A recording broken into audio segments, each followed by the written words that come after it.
வணக்கம் மக்களே. இன்று தமிழ்நாடு முதல்வர் டிவிகே தலைவர் விஜய் கரூரில் ஒரு மீட்டிங்கில் பேசியிருக்கிறார். என்ன பேசினார்?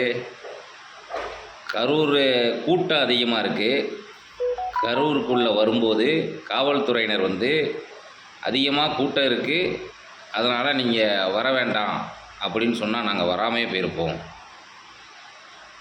காவல்துறைக்கு அந்த கூட்டத்தை ரத்து பண்ணுற அதிகாரமே இருக்குது, ரத்தே பண்ணியிருக்கலாம்.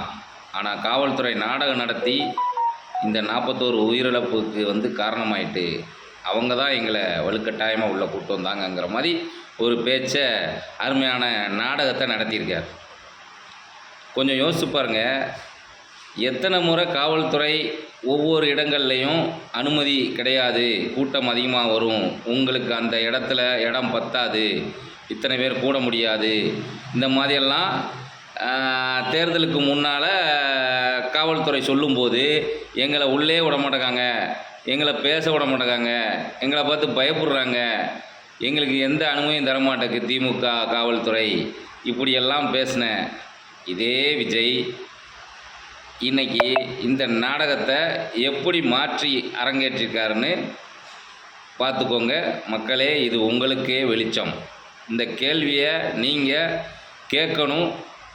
அதை உங்கள் இணையதளத்துலலாம் வரும், அதை ஏற்கனவே வந்த நிகழ்வுகள்லாம் நீங்கள் போய் தேடி பாருங்கள். விஜய் என்ன சொன்னார், அதுக்கு முன்னால் எப்படி எல்லாம் நடந்தது, அந்த நேரங்களில் தேர்தலுக்கு முன்னால் என்னென்ன நடந்தது இப்படிங்கிறதெல்லாம் நீங்கள் அவங்க பேசுகிறத வச்செல்லாம் நீங்கள் எடுத்துக்கொள்ள வேண்டாம்.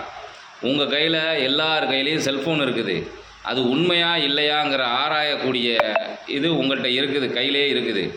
அதனால் என்ன பேசினாலும் சரி, அது உண்மையா இல்லையாங்கிறத இணையத்தில் போய் நீங்கள் கண்டிப்பாக அதை பரிசோதனை பண்ணணும். அப்போந்தான் இது போன்ற போலி நாடகங்களுக்கெல்லாம் முற்றுப்புள்ளி வைக்க முடியும்.